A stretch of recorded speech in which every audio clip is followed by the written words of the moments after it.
Bila syariat dua amalan campur tadi amalan baru bid'ah. Adzan untuk solat perintah, solat duha perintah, solat duha adzan keluh loleh aja. Mana campur amalan anyar, Nabi lo pernah lakukan. Solat jenazah fardu kifayah perintah. Akomat untuk solat perintah. Jenazah solat jenazah komat keluh loleh. Nabi lo dia. Nikah. Kuburan ziarah kubur perintah. Maca Quran perintah. Maca Quran pacampo bi ziarah kubur loleh. Nabi lo dia. Mun beda sahabat sing ngocak kadang kibur ijtihad. Mun ijtihad lo mutlak bisa benar bisa salah. Assalamualaikum warahmatullahi wabarakatuh. Hamdan wa syukran lillah, salatan wa salaman ala sayyidina Rasulillah sayyidina Muhammad ibn Abdullah wa alihi wa sahbihi wa mawala wa la hawla wa la quwwata illa billah wa ba'du. Menjawab Kiai Haji Sinwani yang keempat sebelum akhir. Nanti di akhir kita akan memberikan satu kesimpulan mungkin di video lain. Ini biar tidak terlalu panjang. Karena barusan saya menjawab Ustadz Zulkarnain yang menjelaskan bahwasanya bermazhab itu hukumnya haram. Kiai Sinwani itu kemarin itu menyebutkan begini, dua amal yang disyariatkan jika digabung maka akan menjadi bid'ah. Seperti azan dan sholat duha disyariatkan sendiri-sendiri, tapi jika digabung maka menjadi bid'ah. Iqamah dan sholat jenazah disyariatkan sendiri-sendiri, tapi jika digabung menjadi bid'ah. Baca Al-Quran disyariatkan, begitu juga ziarah kubur disyariatkan, tapi jika ziarah kubur sambil baca Quran maka itu adalah bid'ah. Terus terang, mohon maaf saya telat untuk menjawab yang keempat ini, karena memang sudah masuk bulan Rajab, itu biasanya mulai agak sibuk, ada Rajabiyah, masjid-masjid dan lain sebagainya. Tapi mudah-mudahan manfaat. Kebetulan juga kemarin masih kurang sehat badan juga. Saya sebetulnya ini kaidah ini membantah semua ulama sebetulnya ini. Ini memberikan definisi baru daripada bid'ah, bahwa setiap yang disyariatkan jika dikerjakan bersama akan menjadi bid'ah.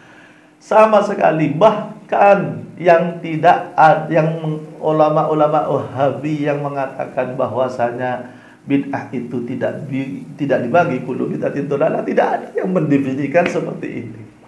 Subhanallah, saya heran dari mana sekian kiai mendapatkan kaidah seperti ini. Setiap amal yang disyariatkan jika digabung maka menjadi bid'ah. Bid'ah artinya masuk neraka dan haram. Allah. Adapun masalah azan dan sholat duha tidak disyariatkan azan, kita sepakat. Kita sepakat bahwasanya khusus dalam mekanisme sholat kita harus betul-betul melihat apa yang dicontohkan oleh baginda Nabi SAW.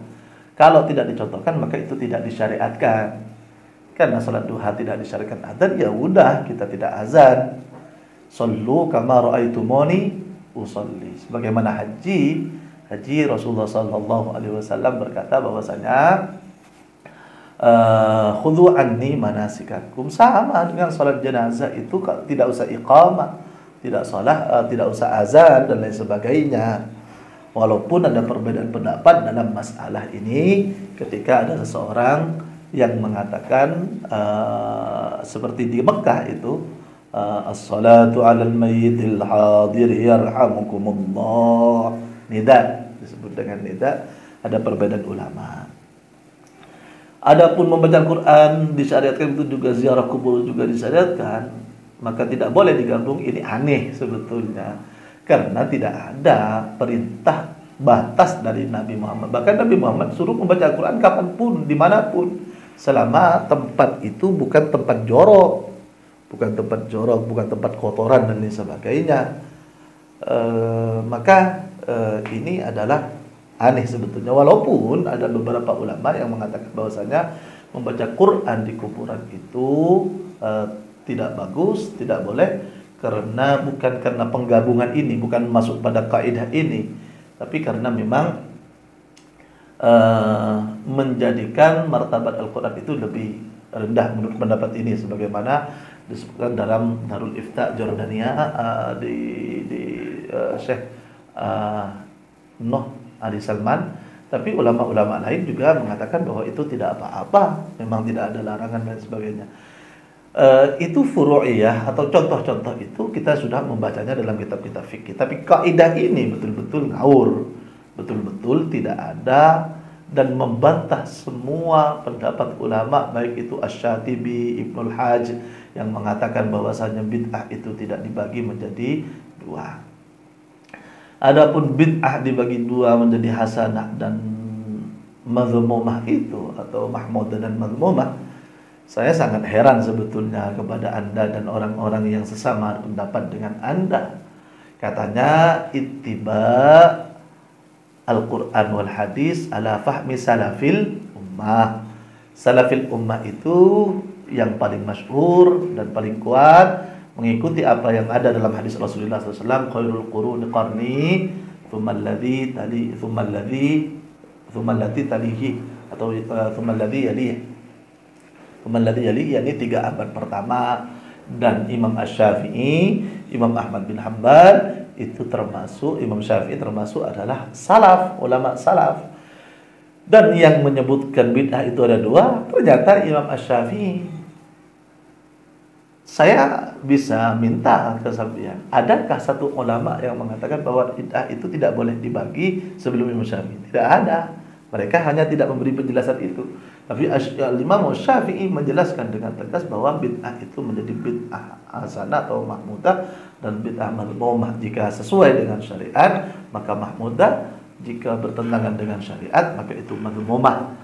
Jadi kiai begini, kiai, saya menjawab jenengan itu tidak lain karena yang sampean sebutkan itu adalah kaidah-kaidah. Sayang kaidahnya itu yang kemarin satu berbenturan dengan yang satunya, yang sekarang kaidahnya itu tidak pernah lahir dari satu ulama pun.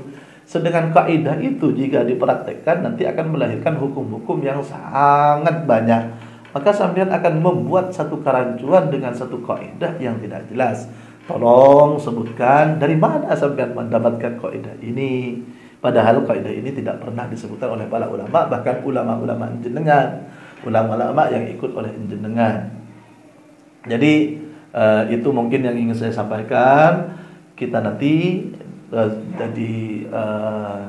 mungkin ada satu video lagi menjelaskan kesimpulan-kesimpulan dari 4 video yang telah saya layangkan kepada Anda. Mudah-mudahan ini menjadi bagian dari pencerahan kepada saya dan orang-orang yang bersama dengan saya biasanya, dan insyaallah risalah ini sampai kepada beliau. Amin ya rabbal alamin. Assalamualaikum warahmatullahi wabarakatuh. Bantuan Anda, donasi Anda, dan konfirmasi kepada nomor yang tertera di bawah ini. Ini adalah nomor rekening atas nama Pondok Pesantren Najmul Al-Mursyidiyah. Terima kasih, mudah-mudahan Allah Subhanahu wa taala membalasnya.